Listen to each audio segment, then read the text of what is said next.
Very quick intro, my name's Amanda Jane Duggan. I am a bariatric success coach and eating psychology coach, and also a successful bariatric patient myself, having lost 9 stone, well, more than 9 stone, but I'm now 9 stone less than I was in May 2013 when I had a gastric sleeve.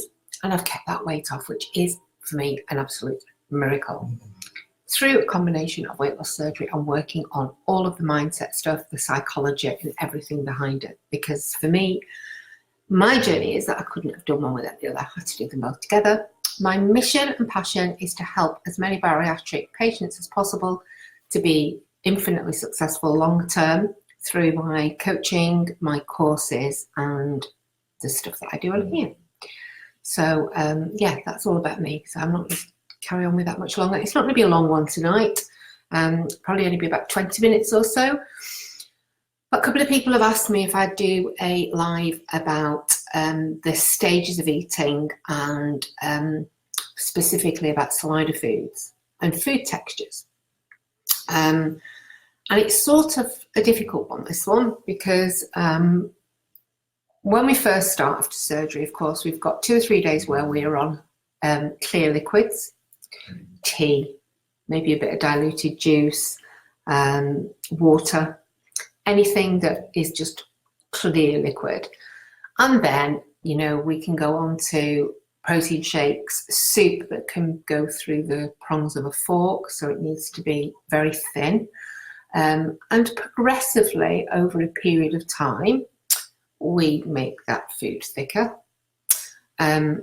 Our surgeon always says 3 weeks for liquids, because it is proven that there are less possibilities of late leak if you wait 3 weeks before you put any pressure on that pouch at all, or that sleeve. So it might seem forever, but it isn't. And you know, you easily forget it. It's horrible when you're going through it because it's just boring more than anything. But then after that first 3 weeks, you start to build up the texture of the food. And the problem is that we almost encourage slider type foods. So we'll say to people, eat things like mashed potato, Ritz crackers with cream cheese or pate, even things like diluted, you know, pureed fruit, a bit of custard, a bit of semolina. And we're not really thinking very much about protein content at that time. What we're trying to do is to make sure that we drink plenty and that we are very hydrated. Hi, Kim. Nice to see you. Newbie tonight. Hi, Kim. That we're very hydrated and that we just get some food inside us and start to get our pouch to be used to taking more solid food, because it's like going back to basics. It's like having a brand new baby tummy, just like weaning a baby, really. You know, you're weaning yourself slowly onto solid food. And like with a baby, some things at first the baby can't tolerate. And you may try a couple of weeks later, go back, and that happens again. So it's a real trial and error time. Something you may not be able to tolerate 1 week, 2 weeks later, you may be able to tolerate again. What I think happens with a lot of people is that they can't tolerate something and they just stop and don't. And the other thing is that it's easy to eat mushy food because it breaks down easier. It doesn't put as much stress onto the pouch or the sleeve, and therefore it doesn't feel uncomfortable. So I have talked about this before.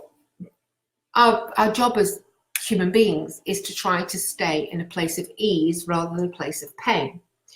And if we are in a place of any pain, we will try as much as we can to get into a place of ease. Now, I believe that people that have got morbidly obese feel that pain more than most people, and they desperately need to get in a place of ease really quickly. And that's why we used food for so long. Sorry, my dog's, don't know what's the matter. What's the matter, Bella? Shush. So when it hurts or it feels tight or restricted, it's like you go, oh, I'm not going to do that. And you go back a stage. So you go back to liquids or to very sloppy mush. And that's easy. And in the first few weeks, that's fine because you can only fit a little bit of that in. But as your pouch or sleeve dilates, which everybody does naturally, you can fit more of that mushy food in. And mushy food tends to have higher calories. Even things like shepherd's pie, if you think about trying to eat a whole potato, you couldn't do it, but you mash that potato up with a bit of butter and milk, it goes down really easy. So therefore, you are consuming much more calories with mushy food than you would be if you were eating solid protein. Now, a lot of people will tell me they've gained weight, and I will always say to them, so tell me what you're eating. And a lot of the time, they're still eating mushy foods. They're not eating solid protein. If I'm 7 years out now, if I eat, which I did this evening for dinner, I had some chicken breast, thank you, and some broccoli and one little new potato. And I still cannot eat more than half a chicken breast. I just can't. But I could eat a really good portion of lay fish pie or shepherd's pie or something. And there are a couple of reasons for that. The solid protein does fill us up more. And particularly if you've had a sleeve, it backs up quicker, which causes those foamies where you start to salivate really easily. It feels like it's stuck. You feel sick. You want to be sick. That's usually through eating too much too quickly. But it's solid protein that tends to do that more than anything. But the solid protein is what we're supposed to be eating most of, because that is what makes us feel uncomfortable. It is what tells us we're full quicker, and it stops us eating. That is the whole point of the surgery. The whole point of the surgery is for us to get signals quickly that we're full, so we stop eating. The problem is, because it feels uncomfortable, we don't like that. So we go and we eat something that's easier to eat. Hence, we end up eating more. Or we eat a little bit of it, then we go back half an hour later or an hour later, and then before we know it, we're grazing all the way through the day and consuming the same amount of food or calories that we would have done before we actually had the surgery. So when we say you've got to make your sleeve work for you, this is exactly what we mean, or your surgery work for you, is that what you really need to do is to make sure that you are using the guidelines so that the sleeve is doing its job. The surgery is telling you, I'm full, so you can't eat anymore. Now, if you eat the wrong foods, it can't do that because it mushes down. Now, you and I both know I can fit quite a lot of cake in my tiny tummy, and I can fit a lot of chocolate because it melts down into nothing. And wine, well, I don't drink, but, easily, because there's, it's just liquid. So we still got to be so mindful about what we eat.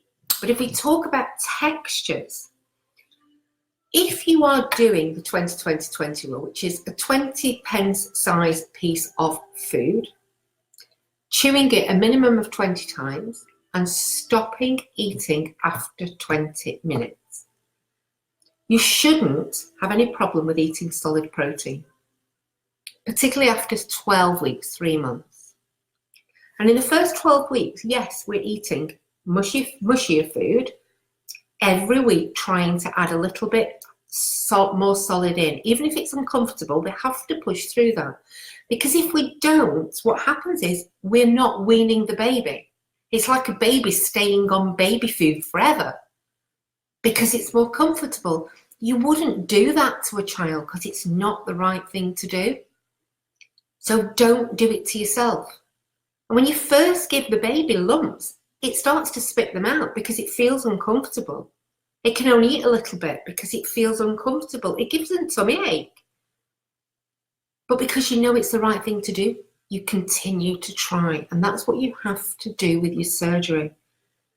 Just keep trying to push it that little bit more. Now, that doesn't mean that you've got to go hell for leather and push it, absolutely. But every day, just try a little bit more.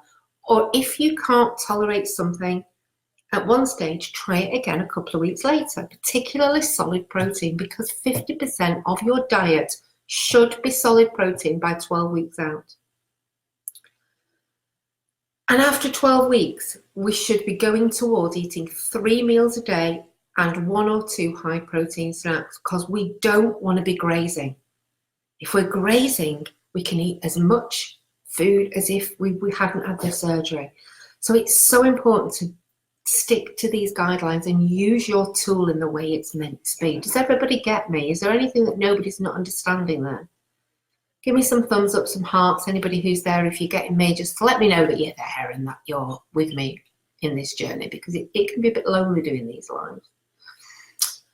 So, slider foods. What is a slider food? So, a slider food isn't necessarily a mushy food. So we're not really talking about the texture as such, but what we're talking about is high carbohydrate foods that mush up easy and go down really easy. So examples of slider foods: crisps, popcorn. You know what? Really, to be honest with you, probably all the things that we love, which is just a swine, but it's the case.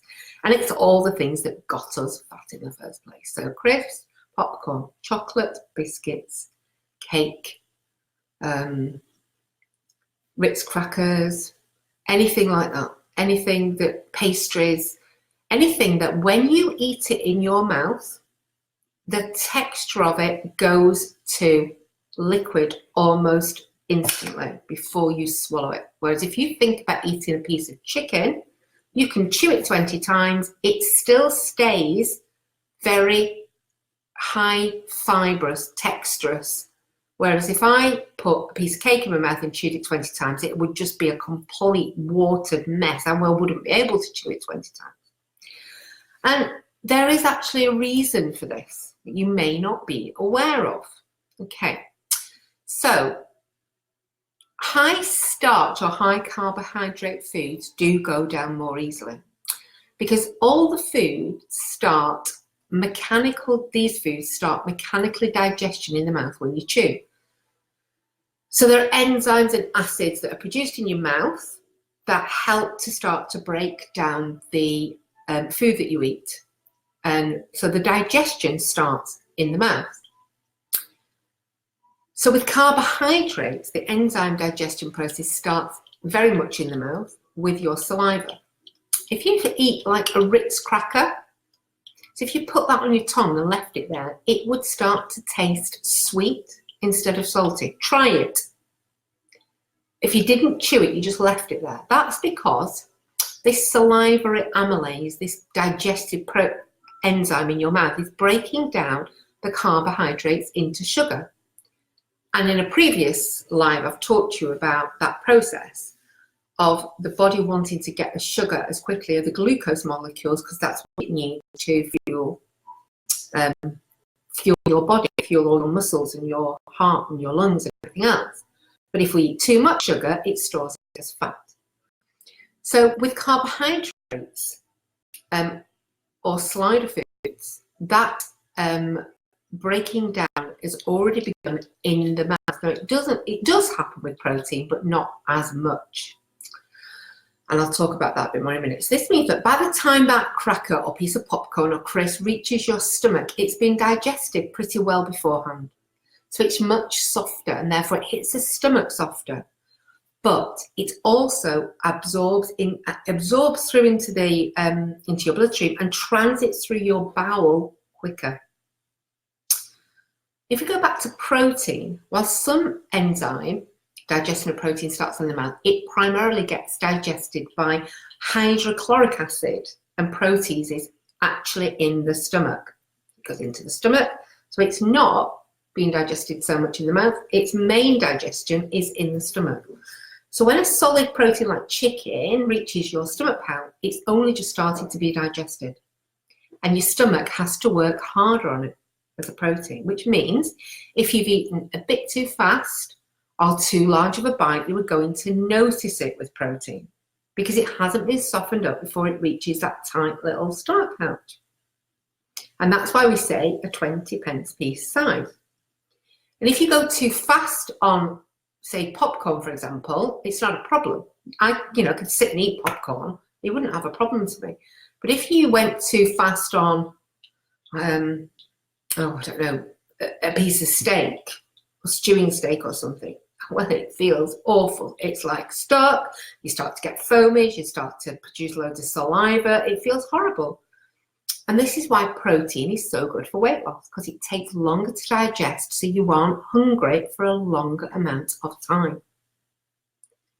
So I know that I sound like a broken record, but you really want to take smaller bites and eat slowly. It's not going to mean starches don't sound good. We'll continue to feel better in the stomach. They will, that's just a fact. You know, we prefer those types of food. They're easier.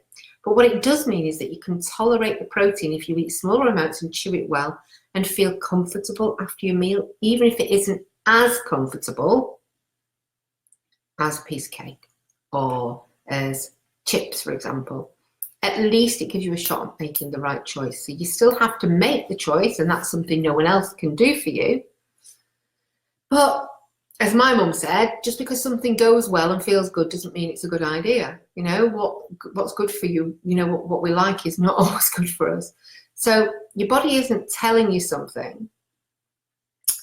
You aren't deficient in something that you have to eat because it feels good. You know, you don't trust those feelings. Carbohydrates feel good because they're soft and mushy and they're easy to tolerate. You do still have to make good choices. So you need to listen to your body for cues of fullness and get to know what your body is feeling you for true hunger and true satiety. Feelings, you know, but don't trust it to tell you what to eat. You have to use your noggin for that part, and you know that. So really, I suppose the moral of this story is, unfortunately, what we love is not good for us. And that's not just with food, but that's in lots of things in life. And that's just a bastard, but that's the way it is. And what we enjoy isn't always right. But what if we want long-term success as far as our weight loss surgery journey is concerned, then we really have to make sure that we make the right choices of food. And when it's uncomfortable, slow down, eat slower, chew more, but don't revert to slider foods. And particularly a bit later on, when we realize that, oh, well, you know, it's stretched a bit and I can eat a bit more now, and, you know, I'm going to go back to my old habits because they are the very best way of putting the weight back on. Nearly every patient that's ever come to me and said that they are still struggling or they're putting weight back on has reverted back to eating slider foods. If you are a newbie, I would suggest that you know what your trigger foods are. You know the foods that you just cannot stay away from. There's loads of advice in my lives and certainly on my courses where I can help you to do some techniques that will help you to feel free around those foods. But ultimately, I would suggest that in those first few months when it's so hard to eat and it's so difficult and you're not hungry and you don't feel like food, you absolutely work out what those trigger foods are and you cut them out completely. Because those trigger foods, I can guarantee you, is not going to be a carrot. It won't be a piece of chicken or a piece of nice salmon that is healthy and good for you and that you can't do without. It will be something that is completely void of nutrition, has no nutritional value, will make you feel yuck, will deplete your energy rather than help to give you energy, will set your adrenal glands going sky high, will increase your cortisol, which will increase your stress, blah, blah, blah, blah, blah. And you have no reason to eat it other than the fact that you enjoy it. And you have enjoyed it for a very long time, but it has got you to a stage where you're having to have major surgery. And if that isn't enough to stop you in the beginning, then you need to rewatch these videos, because that is the very best time, that golden first few months where you really need to change your mindset, change your relationship with food. I have a course that can help you. It's a very extensive course. I'm going to be talking about it next week. For anybody who wants, I'm going to introduce it to you and show you all what it is and how you can get access to it and everything. And there are other ways that you can get support through me and many, many other professionals out there. But, you know, slider foods aren't good for us, and hopefully tonight you'll understand why. And also that it's not just about, it's also about the fact that they're starting to digest in your mouth first. So therefore, they go through your intestines much quicker and you don't stay full long enough. So not only are they more highly calorific, not only are they easy to digest, but you'll stay full less long, and then within an hour you're going to want to eat again.